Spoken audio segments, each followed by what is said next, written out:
Soy Antonio Garrido, director del Instituto Cervantes de Nueva York. Bienvenidos a nuestro programa.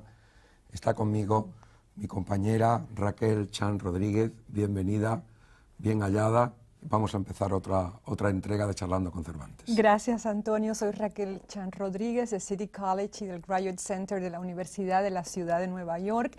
Tenemos hoy el gusto de contar entre nuestros invitados a Elena Poniatowska, en nombre de Antonio y en el mío propio.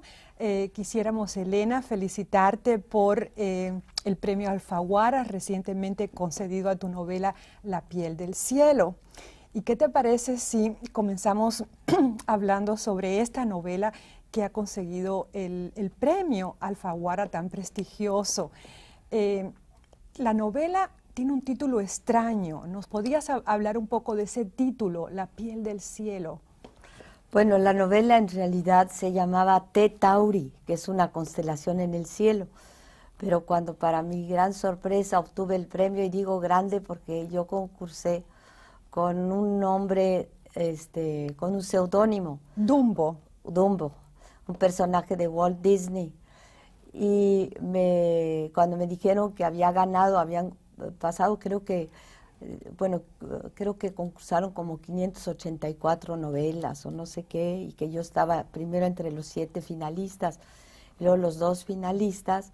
Pues para mí fue una sorpresa enorme, pero todavía pensé que iba a ganar el otro, porque finalmente yo me considero una periodista y nunca había concursado en un premio literario.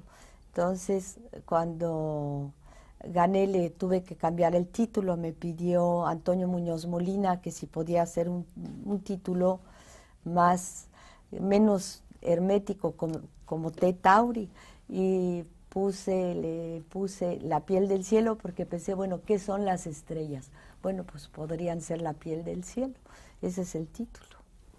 Mamá, allá atrás se acaba el mundo. Así empieza la novela. Y la madre le dice, no te preocupes, que no se acaba. Compra un billete de tren y se va. Sí. Desde el principio hay un universo bellísimo, un universo natural, una cultura natural, un mundo perfecto, donde los niños crecen en comunión, en comunidad con la naturaleza. Ese universo se ve perturbado por un señor que llega en un coche los domingos. Mundo natural, civilización entre comillas. Elena Poniatowska, que siempre se ha preocupado muchísimo por estos temas, son conciliables, pueden llegar a un acuerdo. Estamos en el final de una etapa para un universo y que empieza otro. ¿Qué me puedes decir de eso, en esta novela en concreto? Bueno, yo creo que ahora muchos niños es difícil que vivan en el campo. Incluso que tengan una infancia en un gran jardín, es difícil. Los niños en general viven ya en las grandes ciudades y sus papás les cuelgan del cuello la llave del departamento y así llegan y están solos y se instalan frente a la televisión, ¿no? Esos tiempos de los jardines grandes ya son solo para las clases muy privilegiadas, yo creo, o claro, para los niños campesinos. En mi caso, en el caso de México, serían los niños indígenas que viven una vida de tal pobreza que no se puede decir que son felices, porque ellos acarrean la leña, acarrean el agua cuando son muy pequeños, ¿no? En fin, tienen una serie de tareas que no son infantiles. En el caso del protagonista, sí tiene, gracias a su madre, una vida idílica en el campo, y después viene el cambio muy abrupto, y finalmente yo creo que en su vida también viene el cambio más abrupto aún, es el darse cuenta que su país está en gran atraso sobre los demás países del mundo en lo que se refiere a la ciencia, ¿no? Que es un país que tiene que importar hasta los filamentos de tuxteno que están en los focos, ¿no? Que tiene que importarlo todo de Estados Unidos, porque así sucede no solo en México, sino en América Latina, que como tenemos juntos al país más poderoso de la tierra, creemos que no es necesario más que importar en vez de hacerlo nuestro.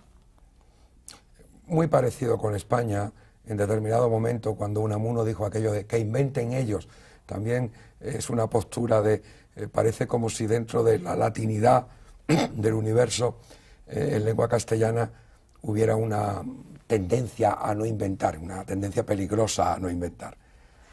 Quería retomar un poco la pregunta de Antonio sobre La piel del cielo y concentrarme un poco en el protagonista al cual ustedes dos han aludido en su infancia, Lorenzo de Tena, si mal no recuerdo. La pregunta que te voy a hacer está en el contexto de tu obra. ¿Representa un cambio? Las protagonistas de tus obras anteriores son mujeres. Entonces, ¿por qué este cambio? ¿Qué te ha inducido a representar a este ser y tú como escritora que representas diferentes voces, qué impacto te ha causado este cambio de lo femenino a lo masculino? Bueno, me dio muchísimo gusto porque el jurado también me lo dijo, Antonio Muñoz Molina, estaba persuadido el jurado, todos, un grupo, que yo era un hombre, y cuando abrieron la plica y vieron Dumbo, Elena Poniatowska, se sorprendieron mucho de que se tratara de una mujer. Entonces yo quise, sí he tratado siempre personajes que son mujeres, porque siento que en América Latina a las mujeres nadie les hace caso. Las mujeres siempre están muy abandonadas, y si son personajes, son o prostitutas, o santas, o vírgenes, o mártires, no, viudas, pero nunca son de veras una mujer real que hace casi lo mismo que un hombre, o puede hacer lo mismo que un hombre, ¿no? O son víctimas también. También a veces son verdugos, porque hicimos en México, me acuerdo, una telenovela de Catalina Krill, que era una mujer que tenía un parche, como un pirata, un parche en un ojo, y todo el mundo veía esa telenovela para ver cómo era una mujer mala, ¿no? Pero aquí yo quise probar es que todo me da el cuarto para las 12, ¿no? Casi no al final de mi vida, pero muy cerca del final de mi vida, digo, bueno, voy a hacer novelas, voy a hacer poesía, voy a hacer todo lo que tengo por ahí guardado, porque toda la vida he sido periodista, toda la vida he entrevistado a otros, toda la vida he hecho reportajes, crónicas. Entonces dije, bueno, a ver si puedo hacer una novela. Y de veras yo creía que no podía. Bueno, pero tu trayectoria narrativa es una trayectoria muy importante. Yo comprendo que el autor sea modesto consigo mismo, pero tú tienes muchas novelas, varias novelas, y sobre todo una novela que lleva ya 50 ediciones, y novela que a todos, en un momento determinado, fue una novela del año 69, Hasta no verte, Jesús mío, novela muy importante. ¿Cómo piensas que ha llegado a 50 ediciones tan bien esa novela, que sigue siendo tan valorada, su prosa, esa prosa tan especial de Elena Poniatowska, donde la poesía se sumerge en las descripciones, incluso en los diálogos? ¿Por qué ese hijo te ha crecido tanto? ¿Por qué crees que te ha crecido tanto? Ay, muchas gracias, Antonio. No sé, esta es una novela de una soldadera, la Jesús Palancares, que utilizaba términos en español como bellaco, que ya no se oye, usted es un bellaco, ¿no? Ese tipo de cosas muy notables, pero al mismo tiempo utilizaba unas expresiones muy, muy de ella, y yo creo que muy mexicanas, porque le preguntaba yo, bueno, ¿y cómo era tu marido? Entonces, a ver, ¿cómo era? No, nos decíamos de usted, no de tú. Y Jesús, ¿cómo era su marido? Y entonces me decía, pues no era ni alto ni chaparro, ni gordo ni flaco, una cosa así, apopochadita. Qué bonito. Entonces yo pensaba, ¿qué es eso de apopochadita? Y nadie sabía lo que era apopochadita. Entonces yo traté de mezclar el lenguaje popular, el lenguaje también español antiguo, como eso de bellaco y otras palabras muy bellas, e incluso el título dicen que es un título español, que cuando toman una copa dicen, hasta verte Jesús mío, pero como los latinoamericanos, sobre todo los mexicanos, somos muy inseguros, a todo decimos no, decimos, qué bonita esta hojita, ¿no? Este libro quedó bien, ¿verdad? ¿No? Todo preguntamos no para que nos digan sí, nos den seguridad. Sí, es que en la Edad Media las jarras de barro, en el fondo se ponía JHS. Ah, sí. Entonces cuando se bebía el vino se decía hasta verte Jesús mío, porque claro, al tragar al final veías, si podías, claro, porque con 4 jarras ya no veías ni a Jesús ni a nadie, veías JHS, ¿no? Sí. Ese es el origen. porque en el fondo de las jarras de barro se ponía el anagrama de Jesús. Sí. Y ese título ciertamente es un gran acierto, porque es lo contrario, hasta no verte, Hasta no Jesús verte, mío. Jesús mío. Quedándonos también dentro de Hasta no verte, Jesús mío, la obra, como ha comentado Antonio, es el 69, ha tenido un éxito enorme en castellano. Es una obra, en efecto, en la cual tú, usando esta técnica un poco del Oscar Lewis, trabajas con las cintas de Jesús y conviertes todo esto en un lenguaje totalmente poético, de una atracción tremenda, además de hacer un análisis de la vida de esta mujer y en sus diferentes etapas que ha pasado. La novela acaba de ser traducida al inglés. Entonces mi pregunta es, ¿por qué ha demorado tanto la traducción, la aparición en inglés de una novela tan exitosa en castellano? Bueno, esa se contrató desde 69 porque apareció en México en 67, pero se pelearon el editor, que era Tom Engelhardt de Pantheon, con Magda Bogin, que era la traductora. Y creo que Magda agarró todas las hojas de la novela, que eran muchísimas, y se las aventó a la cara a Tom. Entonces Tom dijo que ya no iba a publicar nada de una traductora con tan mal carácter o no sé qué historia. Y entonces después, ya hasta que no intervino Susan Bergholz, que es una que agente ayuda literaria, muchísimo, sí. y ayuda muchísimo a los escritores de América Latina, a los latinos, ¿no? A los que hablan español. Entonces se publicó.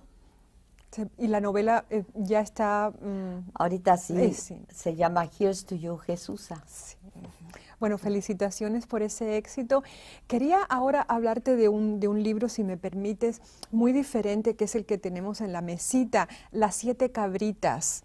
¿Nos podrías hablar un poco de cómo surge este libro que recupera a personajes femeninos de la cultura y de la literatura mexicana, pero no únicamente la literatura? Tenemos ahí a mujeres tales como Nelly Campobello, tenemos a, en fin, Frida Kahlo. ¿Cómo surge este libro? Bueno, este libro es una recuperación de las mujeres. Yo decía hace un rato que nadie les hace caso.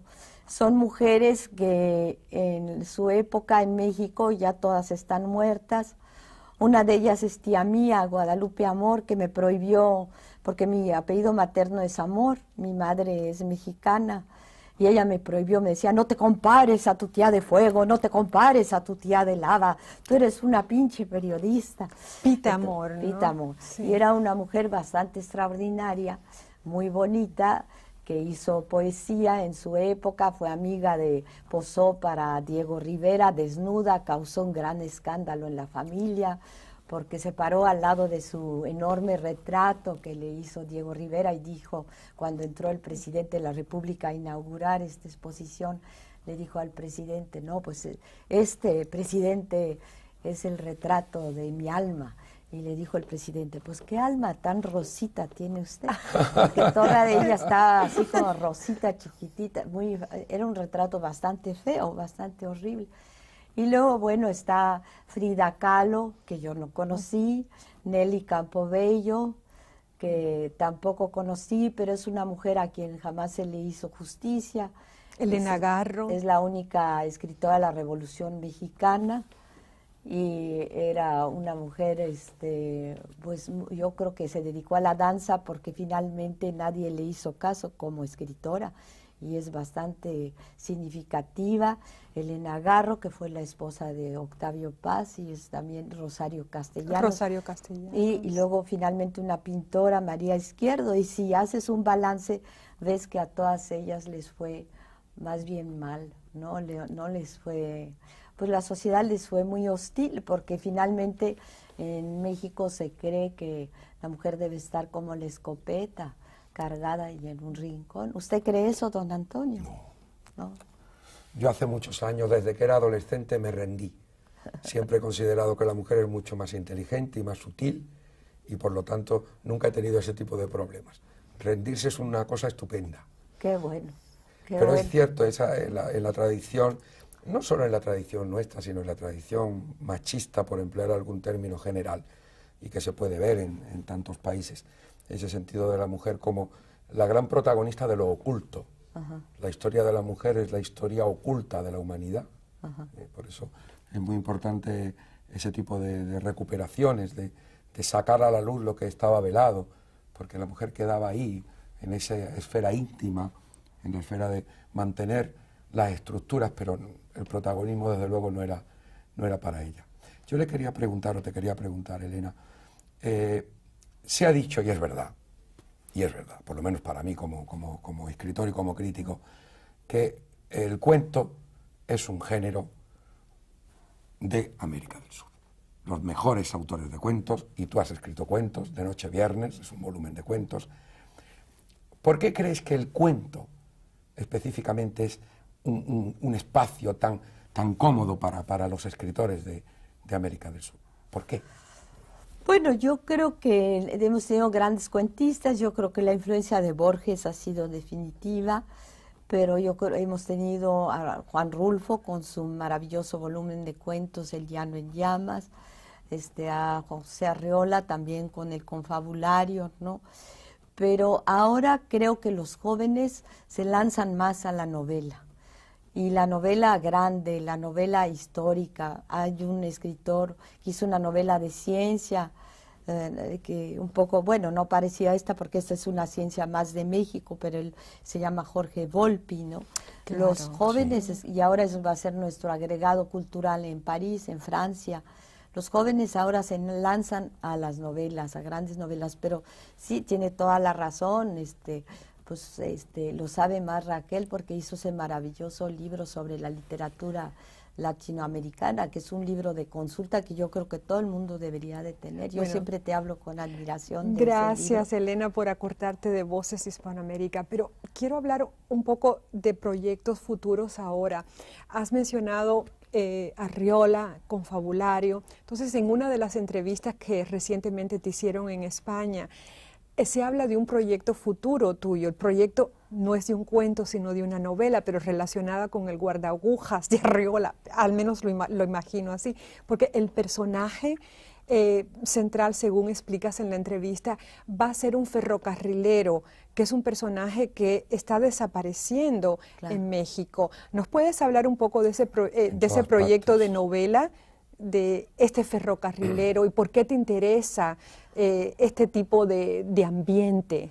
Bueno, va a ser, bueno, primero voy a publicar un libro de cuentos que le debo a una editorial que se llama Tlapalería. La tlapalería es una palabra, creo, náhuatl, que quiere decir ferretería, donde se venden toda clase de... que a mí me gustaría mucho tener una ferretería para despachar así 1 peso de clavos y 2 pesos de grasa para que puedan correr las puertas, ese tipo de cosas. Me gustaría mucho una mercería. Pero va a salir este libro de cuentos y después esta novela en la que estoy trabajando, pero el personaje no tiene nada que ver con el guardaagujas, sino que tiene que ver con una lucha ferrocarrilera que yo presencié en 1958, con 59, cuando yo apenas tenía 5 años en el periodismo. Yo conocí presos a David Alfaro Siqueiros, incluso conocí, pero por equivocación, después me aterré de haberlo conocido, a Jacques Mornar o Ramón Mercader o Enrique Jackson, eran sus 3 nombres, el asesino de Trotsky, el que hizo esa horrible cosa de matar a un hombre, cualquier hombre, pero claro, se trataba de Trotsky, con un piolet en la cabeza, y Trotsky sobrevivió como 2, 3 días, ¿no? Una cosa, bueno, un asesinato. Y un golpe por detrás. Sí, por detrás, que fue lo más horrible. Y él estaba en la cárcel cuando yo fui por primera vez, todavía estaba en la cárcel, y ahí tenía una reputación de hombre muy valioso, muy importante, porque componía todos los radios de la cárcel, todos los aparatos eléctricos. Yo no sé dónde adquirió esa habilidad, bueno, además no sé qué habilidad sería por lo del pioleto, una cosa espantosa, pero ese hombre, todo el mundo le llevaba sus aparatos a componer, entonces era muy estimado en la cárcel. Y lo llamó el general para que yo lo conociera y lo saludara, y después yo no hallaba ni cómo lavarme la mano, ¿no? Porque decía, ¿cómo es posible que le haya dado la mano a un señor que asesina en esa forma, ¿no? Bueno, a cualquier asesino de todos modos. Entonces el ambiente de la novela. El ambiente de no, la novela en realidad la hice porque sé que ya no hay en México carros de ferrocarril, carros de pasajeros, ya eso se acabó. Ya no puedes, aunque eran los trenes en México llegaban con a veces 7, 8, 9 horas de retraso, una cosa inconcebible, ya se acabaron. Y eso es tristísimo, porque los trenes en todos los países del mundo, pues ir a Europa y pensar no ir en un tren es realmente perderse la mitad de Europa, ¿no? Es una maravilla un tren, ¿no? Yo supongo que hacer el amor en un tren ha de ser lo más precioso sobre la tierra. Bueno, pues no hay nada de eso, ya se acabó todo eso, ya no hay trenes. Entonces estoy haciendo una novela en que hablan los rieles, hablan eso, pero basada en un personaje que sí existió, que fue Demetrio Vallejo, y es un personaje al que yo entrevisté y porque yo misma no sabría mucho de trenes. Bueno, él tampoco sabía mucho, también tengo que leer muchísimo, pero quiero que la novela sea sobre trenes. Me alegra tanto, mi padre era funcionario de ferrocarriles en España. Ah, sí, don Antonio. Sí, va unido a mí. Los trenes para mí son un mundo mágico. Y en eso que decías que ha desaparecido, cuando las grandes locomotoras de vapor, allí en mi tierra, tienen que subir unas rampas. Mi padre me llevaba, cuando íbamos de mi ciudad, del sur de España, Málaga, a Madrid, me llevaba y me decía, mira esos hombres. Me presentaba, eran los maquinistas, eran enormes, a mí me parecían enormes, llevaban unos monos de color azul. Y cuando ya subían las rampas, me decía, ven, míralos. Y estaban completamente negros del carbón. Eran para mí una imagen que va unida siempre a mi infancia. Y las historias de trenes, desde luego lo de hacer el amor en un tren tiene que ser algo extraordinario. Una cosa que te quería preguntar, Elena. Tú te consideras periodista, lo has dicho muchísimas veces. ¿Qué es para ti el periodismo? Es una pregunta imprescindible. Es que yo al periodismo le debo todo, como lo sabe muy bien Raquel, porque mira, yo tuve una educación, don Antonio, muy extraña, porque estuve en un convento de monjas en Estados Unidos, en Filadelfia, durante 2 años, y de allí me fui a México, después me fui a México fueron 3 años en realidad, pero aquí se llaman academic years, y entonces son años muy chiquitos, y entonces me fui a México, y allí empecé a hacer periodismo porque era lo único que podía yo hacer. Yo quería ser médico, pero mis papás dijeron, no, te van a violar, ¿cómo vas a estar en la clase de anatomía? Los enfermos, los pobres enfermos. No, se asustaban mucho porque era la universidad, les parecía una cosa muy difícil. Entonces, finalmente, mi papá quería que fuera secretaria ejecutiva en 3 o 4 idiomas, pero resulta que yo dije, bueno, pues voy a iniciarme en el periodismo. Y todo lo que tengo, todo lo que soy, se lo debo al periodismo, porque por el periodismo conocí a Alfonso Reyes, lo entrevisté a Octavio Paz, a Luis Buñuel, a todos los grandes españoles que vinieron a México, a Gallegos Rocafulli. Entonces, como yo era muy, muy chavita, muy chiquita, todos eran cariñosísimos conmigo, entonces me volvían a hablar por teléfono, me invitaban a comer, Octavio Paz me llevaba a las librerías y me decía, lee esto, puro André Breton, pero me hacía leer cosas, me hizo leer la historia de los 13 de Balzac. Entonces mi educación la hicieron los entrevistados, entonces los entrevistados fueron de una generosidad enorme, ¿no? Con Buñuel yo fui muchísimo a la cárcel, porque estaba preso Álvaro Mutis, el colombiano que era su amigo. Entonces, ¿En Lecumberri? ¿Qué? ¿Cómo se llama? En la cárcel de Lecumberri. Entonces todo eso fue una educación maravillosa que yo le deseo a cualquiera, ¿no? Ir a la cárcel porque aprendes muchísimo ahí. Una pregunta, nos quedan unos pocos minutos, pero aquí has hablado de tu formación, digamos un tanto de por aquí, de por allá, de periodista, irregular si se quiere, no tradicional. Pero dentro de esa formación, ¿puedes señalar algunas influencias básicas de tus lecturas, lecturas que te impactaron y que te hicieron mirar el mundo desde otra perspectiva? Porque lo que tú haces es voltear un poco esa realidad. en tus obras? Bueno, piensa que yo tengo una formación francesa, entonces yo leí hasta los 17 años los grandes católicos franceses, a Bernanos, a Gabriel Marcel, a François Mauriac, que no me gustaba ni tanto, que después entrevisté y me regañó muchísimo, y a Charles Péguy, que ese sí me gustaba mucho, que somos los de a pie, a Paul Claudel, que también incluso lo representábamos en el teatro, ¿no? El anuncio hecho a María. Exactamente. Y muchas obras, porque esas eran las que hacían los scouts. Y yo era miembro de un grupo de scouts, entonces representábamos a todos los franceses. Y después ya empecé a leer, bueno, leí desde luego a los españoles. Ya, mi gran amor es una escritora catalana que escribió La Plaza del Diamante, que se llama Mercè Rodoreda. Sí, claro. Si yo escribiera ese libro, ya me encerraba en mi casa a ser feliz el resto de mi vida, porque me parece una gran novela. Entonces, y luego leí mucho también a los ingleses, ¿no? Leí Cyril Connolly, leí muchos escritores, que no tiene caso, porque parecería yo diccionario ambulante o así de names drop, como dicen, alguien que dice nombres, pero sí, y ahora sí leo muchísimos mexicanos y muchísimos latinoamericanos por mi trabajo. Yo creo que yo fui la primera que entrevisté a Mario Vargas Llosa, porque a Mario Vargas Llosa, cuando él daba clases de inglés en París, de inglés, estoy loca, de español en París, y estaba aprendiendo francés, cuando estaba casado con su tía Julia. Hace 1000 años, cuando todavía creo que apenas habían salido La ciudad y los perros. El problema del programa es que se acaba. Ese es el problema.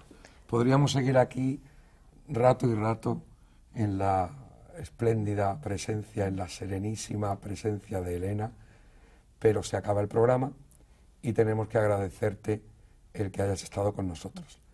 Invitar a nuestros televidentes a que sigamos esta andadura, a que vengan al Instituto Cervantes para conocer y para disfrutar de nuestra biblioteca, de nuestra videoteca, de las obras de Elena Poniatowska que están en su biblioteca, y ciertamente ha sido un enorme placer. ¿Verdad, Raquel? Encantado de estar con Antonio y encantado de estar con Elena. Muchas gracias a ustedes por acompañarnos en este momento y felicitaciones nuevamente, por Elena, por el premio tan merecido. Un premio muy merecido.